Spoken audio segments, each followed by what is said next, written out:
Приветствую всех на моем канале. Сегодня у нас под обзор игра, которую я увидел случайно в магазине. Э, По причине той установил, что о ней довольно хорошие отзывы и довольно высокая оценка как для такого типа игр, а именно 4,7 звезды. Эта игра, в принципе, позиционируется как коллекционная, то есть на сбор героев или иных каких-либо вещей и накопление их. Постепенное и бесконечное почти что. И среди такого типа игр, в принципе, довольно редко, чтобы какая-либо из них получала высокую оценку. Не знаю, насколько продолжительным окажется ролик, потому условно разобьем его на несколько этапов и вынесу эти этапы в описание для упрощения навигации. Итак, этап первый. Это, в принципе, о игре и менюшках, которые вы видите на стартовом экране, то есть текущем, а также все, что вы на нем видите, объяснение этого. Второй этап — это сама суть игры и, соответственно, герои, то есть что, как, куда, почему и как это здесь все устроено. Третий этап — это будут у нас события и подземелья, описание, ну и, соответственно, как бы итог по игре. Итак, этап первый. Менюшка, которую вы видите. Слева у нас расположенный ваш аватар, там же настройки и ввод кодов. Я думаю, это все так или иначе заметят. Герои, которых вы здесь располагаете, абсолютно ни на что не влияют. То есть вы можете расположить здесь любых, и ничего в принципе не изменится. Гильдию вашу будут все видеть подпись и аватар. Также статистику и героев этих тоже будут видеть все. Потому если вы, к примеру, хорошо вливаетесь в игру и где-то там участвуете в чемпионатах и тому подобном, где на вас ставки ставят, то, безусловно, лучше героев убрать. Настройки, я думаю, это все понятно, здесь регулируемо. И точно так же здесь вводятся подарочные коды. Давайте маленько музычку снизим. Пусть будет просто на всякий случай фоном. Далее сообщение. Канал. Канал здесь ставится по языку, естественно, и можно, в принципе, выбирать. Что стоит заметить, вот, я думаю, уже видна разница, да? Русскоговорящий канал, там в основном, как обычно, в принципе, творится помой и вечный срач. Абсолютно на разные бесполезные темы. Каналы других языков более информативны и иногда и полезны при этом. Ну, в принципе, это такое. Нанять — это канал найма гильдий, то есть они там вбрасывают свои посты, и можно подать заявку. И канал гильдии, собственно говоря. Больше ничего там нет. Уведомления. Думаю, понятно. Здесь в основном уведомления на английском языке об обновлениях и нововведениях. Друзья. Список друзей. С друзей вы получаете самые дешевые камни призыва и выносливость. Канал домика. Об игре. Здесь внутри игры, так как последние несколько лет, наверное, появилась мода, да, видео располагаются внутри самой игры, ссылки через облако и тому подобное. Вагон и тележка, можно посмотреть, но опять же, в основном на самых популярных героев. И позже я эту тему затрону, когда буду говорить о героях, почему это так здесь. И лично здесь вы можете увидеть свои видео, если загружаете, комментарии и все тому подобное. Блогерам, кто очень сильно увлекается этой игрой, это поможет. Я же абсолютно ничего не делал по причине, какой позже тоже объясню. Подарки. Сюда приходят награды с арены или другие периодичные награды, а также награды за введенные коды. И ваша сумка. Вот здесь находится, в принципе, все, что у вас есть и будет. Важный момент. Иногда вам будут присылать сундуки с рунами, и у вас бесконечно, возможно, будет гореть красная точка. У некоторых так бывает людей. Для того, чтобы ее убрать, дважды просто нажмите в инвентаре на один и тот же предмет, который вам вечно светит красной точкой, и все у вас пропадет. Далее, сверху менюшки. Выносливость, вот этот маленький значок рядом, сохранить и забрать. Хранить можно до 8000, как вы сами видите, и забирать в любое время выносливость. Стоит упомянуть касательно выносливости, здесь, в этой игре, 8000 выносливости это ничто. Если приходит событие какое-либо на момент, где подземелье и тратится выносливость, то 8000 это вот так вот пиу, и нету. Как-то так. А копится она довольно долго. Это дальше идут у нас билеты арены. Обычные арены. И золото. Угу. Рановато пока сюда. Далее у нас вкладка событий. Я думаю, это понятно. Подписаться. Точка горит. Это подписаться на Discord канал, который мне ни к чему. И здесь, вот видите, вверху вкладка события есть. Там, в принципе, все события, которые происходят на данный момент, будут происходить или уже прошли. То есть абсолютно все. Но некоторые события дополнительно выносят вот сюда, захламляя экран между сундуком и этапами кампании. Сундук это у нас ресурсы, герои, одежда, которые в таких играх почасово капают нам с прохождения кампании. Довольно в малом количестве, я бы даже сказал в очень малом количестве в сравнении. Боевой приказ это в принципе Battle Pass, насколько я помню, да? Да, можете видеть. Далее у нас задания. Интересная менюшка, потому как здесь задания ежедневные, мастерские это еженедельные, получается, и задания героя это на конкретного героя по 3 штуки в день обновления. Это, думаю, тоже понятно. Достижения, думаю, понятно. Достижения разбиты у нас по секторам. Награды за каждый идут отдельно. Там, в принципе, ничего особо интересного. Это торговый дом, аукцион. Есть, не помню, подземелье, с которого вы выбиваете вот такие штуки. Опять же, забыл, как называется. Вставляются героям, и здесь можно их как продавать, так, в принципе, и покупать. Ставим ставки и банзай вперед. Я пока не участвовал, хотя есть что продать, потому как они не особо большую прибавку дают поначалу. Фиолетовые это уже неплохо, а так индивидуально все. Галерея это герои. Здесь у нас все герои расположены по фракциям, я думаю, это видно и понятно. И гербы. 2, 4, 6. 12 фракций у нас. Стоит упомянуть, что собираться будут все. И, собственно, вкладка герой это то, что у вас уже есть. То, что вы видели на аукционе, вставляется в дары. Вот, я думаю, видно и понятно. Далее, что мы здесь видим? Постройки. Самые частые постройки, в которые будете заходить, это, безусловно, отправка, рынок, тренировка и так далее. Итак, начнем с рынка. Постройка рынок. Обновляется ежедневно. Что здесь покупать? Выносливость. Безусловно, выносливость. Выносливость, вот эта выносливость мультибитвы, если у вас, опять же, она не заполнена. И, возможно, вот слева в вкладке, где у нас руна чудес сейчас, будут комплекты под события, ограниченные по времени. Там тоже иногда выгодно докупить, чтобы добить себе для более-менее хорошей награды. Лавка валюты обновляется один раз в день. Здесь мы покупаем только героев. Все остальное в основном хлам. У кого много достаточно самоцветов, можно еще яйца покупать. Но опять же 4 звезды и 5 звезд. 3 оно невыгодно.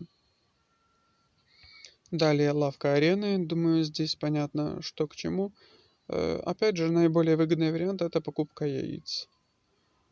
пока недоступно все остальное, а потом свитки, вот эти мастерские и первоклассные руны. Ну, а это кто доберется к этому рангу на арене. Доберутся туда в основном те, кто будет вливать неплохие деньги в игру. Вот так вот. К рангу первому платина проблем нет добраться, потому кто захочет героя Окмин, получит запросто. Это я просто немножечко подзабил на игру последнюю неделю, потому я с платиной скатился на платину вторую, по-моему. Рынок события. Тоже события в подземельях. Очки более-менее копятся. Герой неплохой на первый этап. А так яйца и первоклассные руны. Это, в принципе, самое ценное, что здесь есть. Ну еще мастерский свиток. Цены видите сами, в принципе. И магазин радужных алмазов. Вы их получаете точно там же, где и дары вам выпадают. Покажу, если открыто это событие. Герой на выбор. Это, скажем так, герои здесь довольно популярные. Более того, я бы сказал, что некоторый период времени каждый игрок стремится этого героя получить и нещадно на него наяривать. Потому что вах, я же его получил. Когда будем говорить о героях, объясню, что к чему подробнее. Далее идем. Отправка. В принципе, я думаю, вы встречались с таким меню, да? Получаете задания, на которых отправляете героев, вот, к примеру, да, определенного типа, определенного количества звезд и все такое. Фактически меню 2 кликов. Быстро отправить, быстро собрать и больше ничего. Тренировка. Используя яйца. К слову, яйца, что такое яйца, соответствуют героям. То есть одно яйцо 3 звезды, это 3-звездочный герой, к примеру, да? Используется для крафта. Вот, к примеру, берем чпок и видим 4-звездочные яйца для того, чтобы поднять его на 5-ю звезду, ну и так далее. Здесь понятно, думаю, что делается. Составляются герои на повышение звезд. Идем дальше. Желание. Это призыв героев за различные руны. Самый дешевый, превосходный, который копится довольно хорошо. Ну как, относительно, скажем так. Величайшее и чудесное. Гербовое желание — это призыв гербов, а не героев, соответственно. Сразу по призыву, что я могу сказать. Шансы здесь могут быть написаны какие угодно вам под событие, мол, шанс повышен, шанс улучшен, у вас будет все хорошо. Бред. Не будет. Все точно так же рассчитано на удачу, как и раньше, кроме одного единственного события, которое было спустя, по-моему, 2 недели после старта сервера. Возможно, еще будет когда-нибудь потом, потому что времени прошло уже несколько недель, а его на горизонте все нет. Это событие на повышение шанса выпадения эпических героев с вот этого вот призыва. И в таком случае, если раньше они выпадали и выпадают сейчас по одному за 10 призывов, то во время этого события от 2 до 4. Что классно. А все остальное, в принципе, шанс плюс-минус примерно такой же. И выпадает легендарный герой, соответственно, чаще всего как раз таки за гарантированный призыв. Раньше очень-очень редко. Храм. Здесь у нас располагаются герои, которых вы можете только создать. С призыва они не падают. Вы за события получаете вот эти фрагменты мифического героя. И в этой менюшке их создаете. Только таким способом их можно получить. Соответственно, по одному мифическому герою на фракцию из существующих.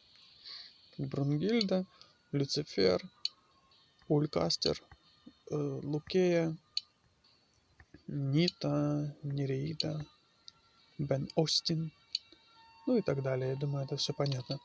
Не будем всех прокликивать. Далее мастерская. Это типичная кузница.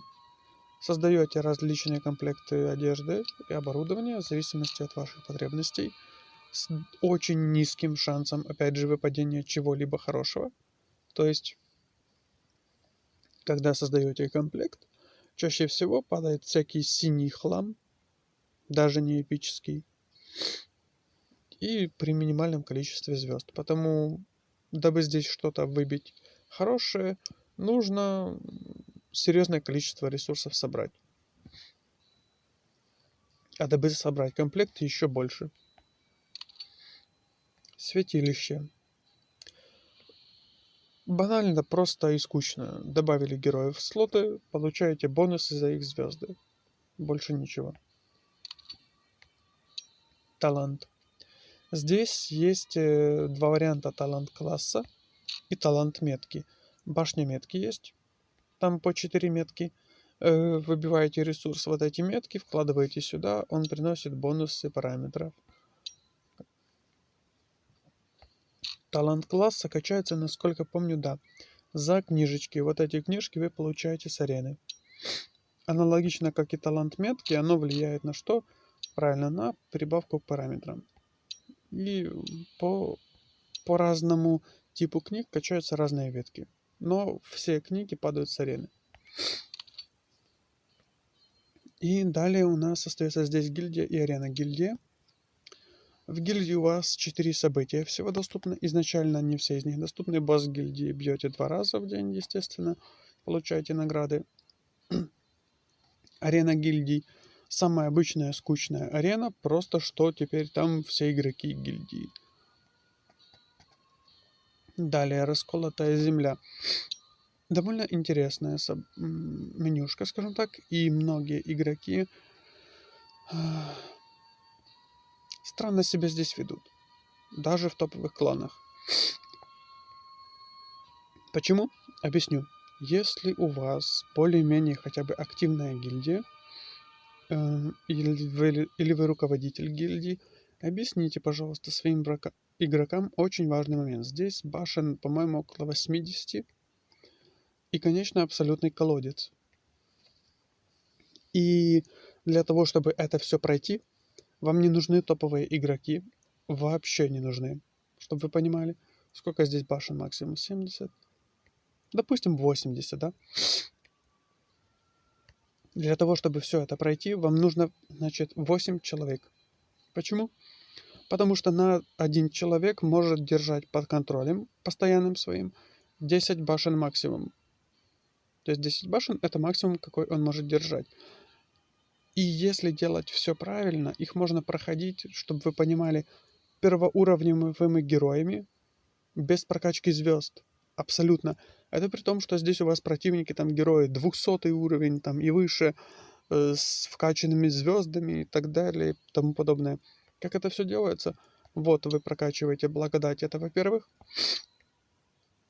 А во-вторых, захватываете все номера башен подряд. Если вы не захватываете какой-то номер башни, то ваши противники получают усиление. Если вы захватываете, то ваши противники максимально слабые. И таким образом я за первый же вечер здесь захватил все 10 башен запросто. Просто первоуровневыми героями, без каких-либо напрягов. Награды здесь неплохие.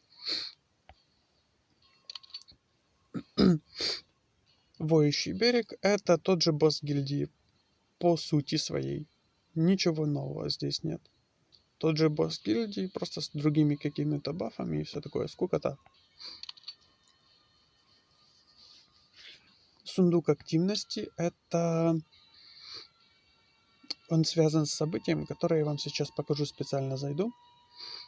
Вот он с ним связан, и получается, суммируется активность всех игроков с этого события сюда в гильдию. Сейчас я вам его покажу. Скоро начнется. Вот он. Война престолов. Вот это событие. Капают очки в сундук активности от каждого игрока гильдии. Это то, что в принципе нужно знать. Больше ничего. Арена. Итак, арены. Как вы видите, их здесь много. Более того, я вам скажу так, плюс-минус 30% всех действий в игре это как раз таки различные арены. Банальные по своему типажу, все как одна и почти что одинаковые. Обычная арена, думаю, понятно. Вот у вас противники, вы можете выбирать любого, там бесплатно обновлять или запустить бесконечную битву, это все понятно. Мастерская тоже типичная арена, я думаю, все ее видели, 3 отряда вместо одного ставите и сражаетесь. Ну вот, например, допустим, сейчас обновим, потому что там пройдено. У нас 868, берем любого, примерно, например, 814, видите, да? 3 отряда, и понеслась. Начать с авто и так далее. Все очень просто и типично. Не будем на это особо тратить время. Чемпионат. Здесь сражаются только те, кто в верхушке обычной арены. Все остальные ставят на них просто ставки. Война за престол это показывал. Там, в принципе, точно та же система реализована, что и, по-моему, в мастерской арене. Просто отрядов больше открывается в зависимости от ранга. А так абсолютно ничего нового. Принцип тот же. Честная арена. Принцип тот же, что и у мастерской арены. Несколько отрядов. Зайду покажу. Несколько отрядов. Вы покупаете героев в доме наемника за очки, которые получаете за победы. И все так далее. Через пропуск в бой все делаете. Ну и арена гильдий. Итак, первая часть закончилась. Теперь, собственно, к сути игры, к героям нашим. Это одновременно и прелесть, и боль игры. Почему прелесть? Одну секунду. Горло. Итак, герои. В чем их прелесть в этой игре? Я не дам соврать, вы можете посмотреть менюшку сколько и кого. Вот здесь нажимаем на аватар. Выбор аватара. И идем далее. Мифических у нас героев 11. Легендарных 137.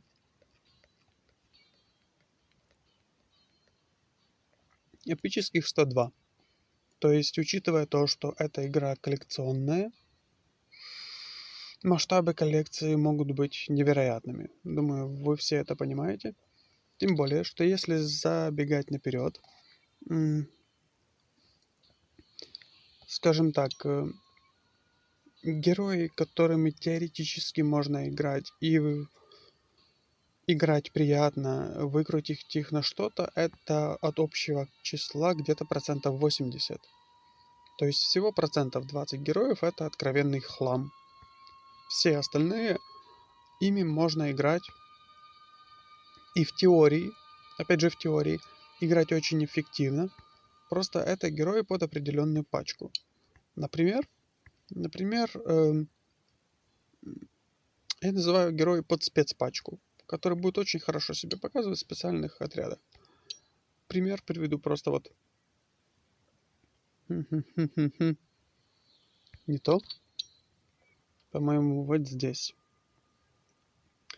Навык нанесет гарантированно критический удар целям со статусом безмолвия. Герой накладывает безмолвие, гарантированно с некоторым шансом. Гарантированно наносит крит целям с безмолвием. Точно так же есть масса героев, которые, например, накладывает там с каким-то шансом отравления, но если у врага уже там есть отравление, и чем больше стаков, тем больше он нанесет ему урон и тому подобное. Таких героев множество. Но, кроме того, есть нюанс. Вот вы видите два момента. Первое — метка героя, второе — это фракция героя. Герои по фракции, одной фракции в бою получают бонусы в зависимости от количества героев. У каждого там свой бонус, это не суть важно.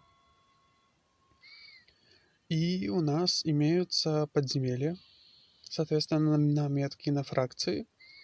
В итоге, скажем так, у вас минимум должно быть 12 отрядов по 5 героев каждой фракции для событий.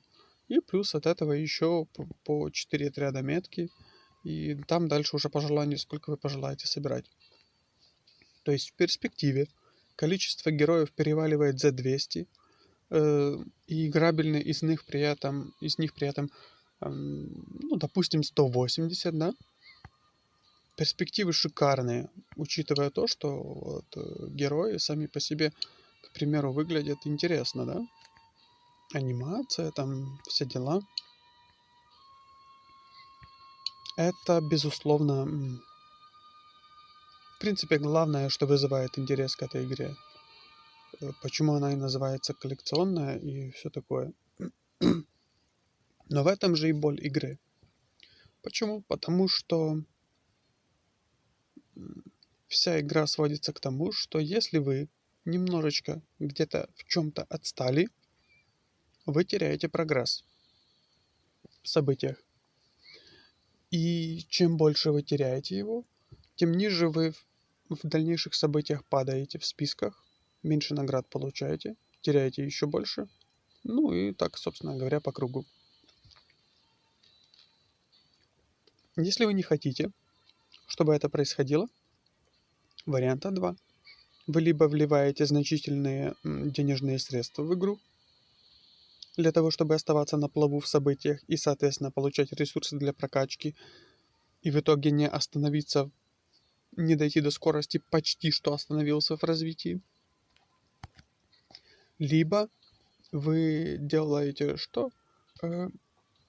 Собираете один и тот же одинаковый отряд, как у всех. То есть, по факту, вам доступны, вот вам дают вот это вот разнообразие, 180 плюс-минус героев, которыми реально можно было бы играть классно, но в то же время вас заставляют, что, мол, либо плати серьезные деньги, либо играй вот этой пятеркой избранных героев, а на других даже не лезь. Вот и все. Кто со мной не согласится, да, вы можете со мной не согласиться, но вы со мной не согласитесь в тот момент, когда вы достигнете уровня где-то этак 80-го, 90-го, когда у вас будет вот здесь лежать героев штук 50 на максимальной вкачке. Вот тогда вы можете со мной не согласиться. Но чтобы к этому моменту дойти, вы будете фактически без денежных средств страдать, рано или поздно. Почему? Сейчас зайдем на арену, я вам очень ярко это все покажу. Помним, да? Плюс-минус 30% активности в игре это арены. И опять же, там, где не арены, есть определенные, скажем так, комбинации героев, одних и тех же, которые вас протаскивают. Вы поднимаетесь в событиях выше, и, соответственно, все остальные идут на 3 буквы лесом, если хотят поиграть чем-то другим. Я думаю, заметили уже закономерность, да? Это вот этот вот синеволосый Маккин. Кто уже немножечко выше поднялся, это вот эта вот лисица. Кто еще выше поднимется, будет там следующий герой. Это герой быстрого точечного урона, которые в бою делают что? Сейчас я вам покажу. Вот, например, у меня отряд 454 тысячи. И забегая наперед, я скажу вам так, что мой отряд выносит отряды 550 тысяч и плюс-минус легко, если они не следуют шаблону. То есть, если у них не шаблонный отряд, как у всех с одними и теми же героями, на которых они слюну пускают, он их выносит. Если это шаблонный герой, как у всех, то сейчас увидите, что будет. Допустим, возьмем вот этого NHSR 354 тысячи, на сотку меньше. У него полный вот копипаст. Макин, Вим, Лиса. И увидите, что сейчас со мной будет. Нет, это вот выбрасываем. Вот в таком составе я выношу 550-600 тысяч. Если не, скажем так, героями имбовыми, которые обязаны качать все, грубо говоря. И на авто сейчас посмотрите просто, что происходит.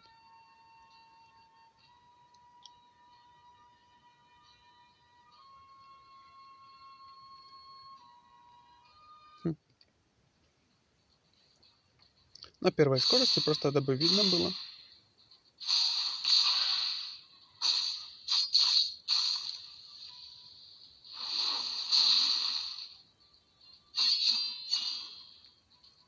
Ух ты, вот это мне повезло в этом матче, что Квинланд заморозил оба героя, и Лису, и Маккина. Обычно так не везет.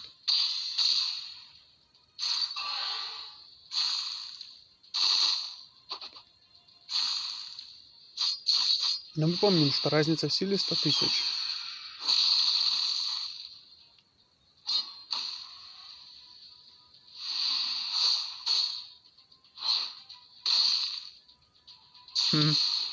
Я понял, плохой пример. Ладно.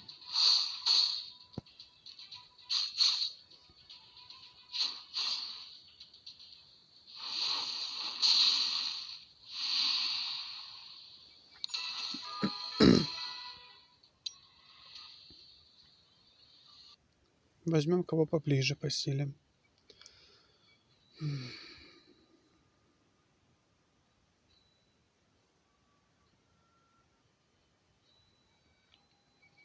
Кого такое взять? Вот, пожалуйста. Вот, допустим, этот Нина Жло. 414 тысяч. То есть все равно слабее меня. Но с Лисой. Лису берут все. Вот обязательно. Маккин, Лиса. Там дальше покажу, какие еще герои. Ну, Лиса, допустим, еще хотя бы более-менее красивая. Маккин тот урод. Потому он мне не выпал, и я его не беру. Он мне не выпал, и я его не беру.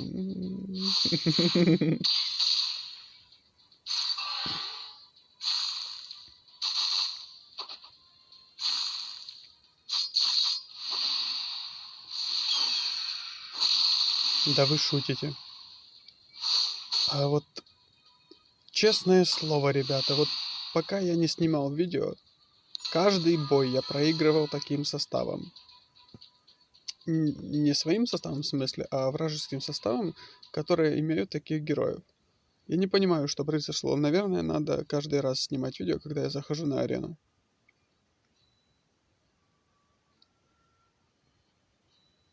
Черт побери, даже...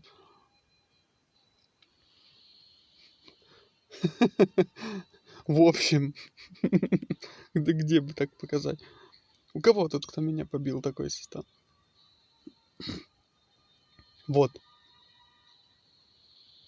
Вот. Сейчас и посмотрим этот видос.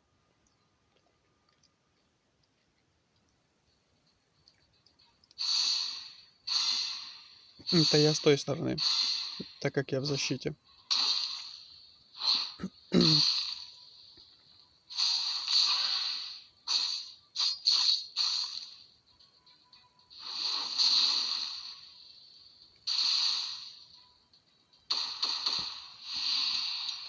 Ускорим немножко.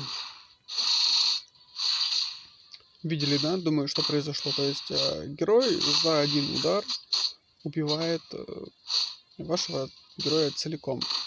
Более того, я скажу, что я оставил составы, где накладывал огромное количество щитов на себя, и все равно этого типа герои убивают за один удар, независимо от количества щитов.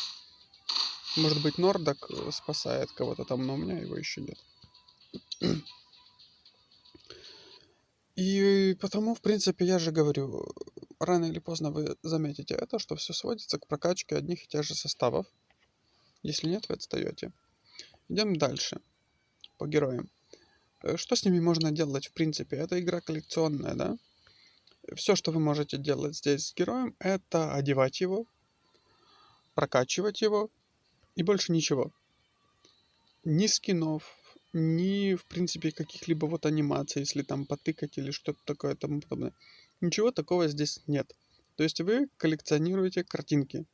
И не более того, вот так вот покрутить вокруг своей оси, и все, довольствуйтесь этим. Кроме того, вот эти герои, которые не прокачаны, у вас лежат бесполезным хламом. Для того, чтобы прокачать героя на погоны, как я называю их, вот думаю, видите, да, на аватарке героя справа внизу, нужен точно такой же герой. То есть легендарные герои, я думаю, вы видите, с какой частотой выпадают. Я играю больше месяца уже, не скажу сколько точно.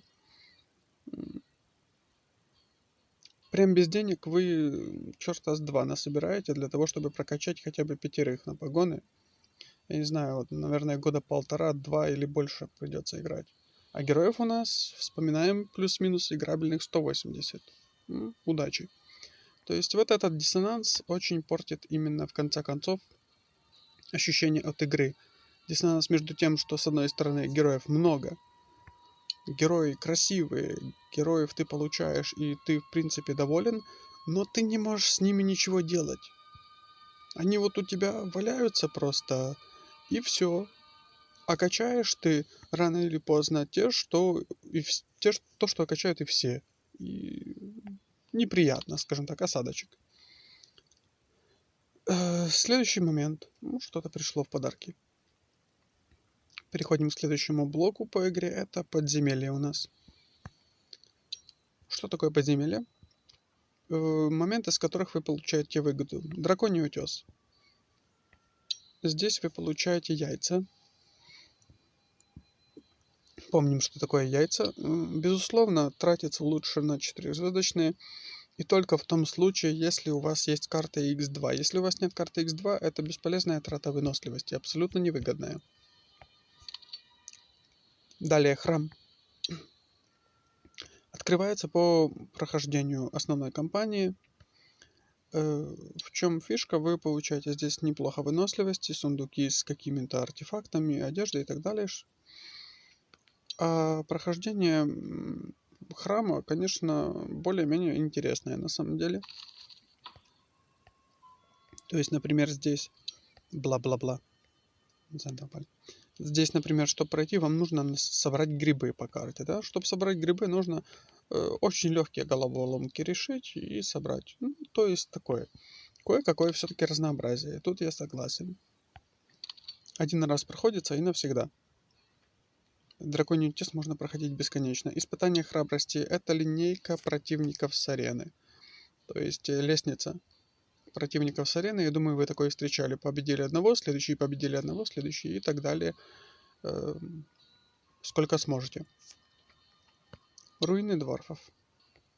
Боссы, с которых выпадает одежда. Определенного типа одежда, артефакты и тому подобное. Я уверен, вы на просторах интернета встретите гайды от ребят, которые говорят, что вот, когда вы хотите получить одежду, выгоднее всего фармить кампанию, этапы, а не руины дворфов. И оттуда вы будете получать, потому что одновременно и героев, и золото, и опыт, и одежду, потому очень-очень сильно выгодно. Бред это все. Потому что вы оттуда получаете в сравнении с тем, что получаете отсюда, откровенный хлам. И даже если брать в золоте и в той же одежде, намного меньше там. Если говорить по героям, я тестировал, запускал где-то на часов 6, дабы фармила с компании. И по героям, вам там насыпает 1-звездочных, 2-звездочных, и это откровенный мусор, который вообще не стоит той выносливости, которую вы туда сливаете. Потому если вы действительно желаете одежду вот с какими-то такими параметрами, показателями, то руины дворфов, которые для этого созданы, больше всего прибыли и дают. Опять же, много событий, вот как, например, на Мариуса. Ваше прохождение дальше зависит от того, используете вы один шаблон, как играют все героев, или используете других героев. Если вы играете шаблонной пачкой, то, о чем я говорил, вы продвинетесь выше и в событии будете что-то такие полезное получать. Если вы играете так, как нравится вам, и героями, которые нравятся вам, будете вот как я, сидеть на вот где-то вот так вот этапах, и что это в итоге дает, сейчас я вам покажу. Давайте зайдем для примера в события, вы все поймете сами. Где Наутас Мариус? У меня очки 6700. Это я потратил, я не помню, несколько тысяч выносливости точно. Наверное, где-то около 5000. Безусловно, я 10 тысяч закрою с тем, что я прошел. Сейчас там несколько тысяч потрачу, 10 тысяч я закрою. Но давайте посмотрим рейтинг. Видите цифры, да? 72 тысячи, 65. Давайте вот в топ-50 хотя бы там. Допустим, хотя топ-50 награды это совсем тютю. 14. А 4600 тысяч это значительное вливание, поверьте. И в итоге получается что? Что хотите вы или нет, если вы не используете шаблонный отряд, то вы просядете в любом событии, вы жестко просядете по выносливости, чтобы хотя бы пытаться догнать тех, кто использует шаблонный отряд и заходит в топ. Либо, опять же возвращаемся, денежные вложения значительные, либо очень-очень крутая удача. Ну, у меня она не такая. Если у вас сверхудача на выпадение героев там, и вы вот идеально с первого захода соберете пачку вот в топ и на погоны, и на все, тогда да, ладно. Можете и не шаблоном. Но я такого не встречал. Еще никогда. Далее идем по подземельям. Бесконечный монастырь. Проходится на самом деле очень легко. То есть здесь вы вызываете какого-то там босса. Отсюда вы как раз и получаете дары. Вызываете босса, можно зарядить мультибитву, получить очки. Проходится элементарно, но скучно. Ничего здесь увлекательного нет. Нажали мультибитву, гринд, и все у вас готово. Все. Стихийный город. Более-менее интересно, но однообразно. У вас, в принципе, одни и те же противники. Это ядовитые скорпионы там. И просто от этапа к этапу у них повышаются параметры и показатели все. Больше ничего. Ну, такое. Я не проходил. Так-то до S3 прохожу. Потом опять сбрасывается на 0 и заново проходите. И так до бесконечности. Башня метки. То, о чем я говорил. 4 метки. Проходите. Здесь по типу так же, как компания. То есть в 3 этапа и с боссом. Получаете метки, вкладываетесь в метки. Больше ничего. Ничего, скажем так, чтобы выделялось с общей массы своей механикой. То есть меняется название, например, подземелья, а механика та же. Могут меняться противники, для которых нужны другие герои, там другие составы героев. Но возвращаемся к героям и к нашей удаче выпадения, и к тому, что в принципе, если вы собираете один и тот же шаблон, как все, то этим шаблоном вы можете все пройти. Если вы хотите поиграть, кроме как 5 героями, которых качают все, здравствуйте, серьезные денежные вложения, либо здравствуйте, 2 года игры плюс-минус. Но к тому времени вы сильно отстанете от всех. Потому что здесь в чем-то где-то отстал, уже потерял прогресс и сильно. Испытание эмблемы. То же самое. То же самое, что и компания, то же самое, что и башня метки. 3 этапа, в конце босс. Бездна фракции. Вот то, что я говорил, у вас будет минимум в конечном итоге 12 отрядов по 5 героев. Потому что по фракциям, да? Здесь в бой идет только команда из одной и той же фракции.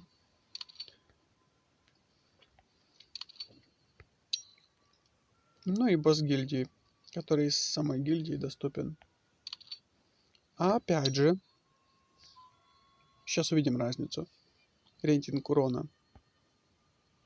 Ай-яй-яй, кнопочка нажимается не та. Попал. Видим, да, 144 миллиона урон. Почему? Да потому что у него Макин в отряде. Макин в отряде, лиса в отряде, Макин в отряде, лиса в отряде, Макин, лиса, Макин, лиса, видите, да?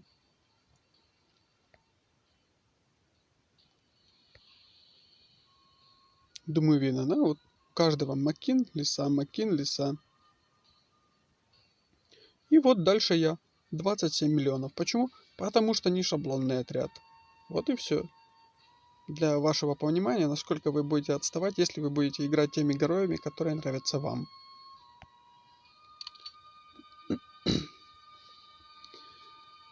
Итак, итог по игре. Игра, безусловно, красивая. И меня порадовало то, что очень много героев. Игра, безусловно, заслуживает свое внимание тем, что разнообразие большое. Но в то же время, рано или поздно, она удручает тем, что вы не можете использовать это разнообразие. И вопрос не в том, что, например, жалко забросить денег. Нет, не жалко.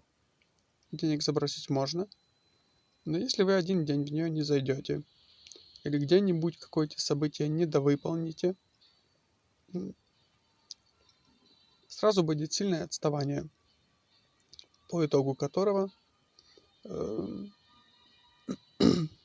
скажем так, результаты вас не впечатлят.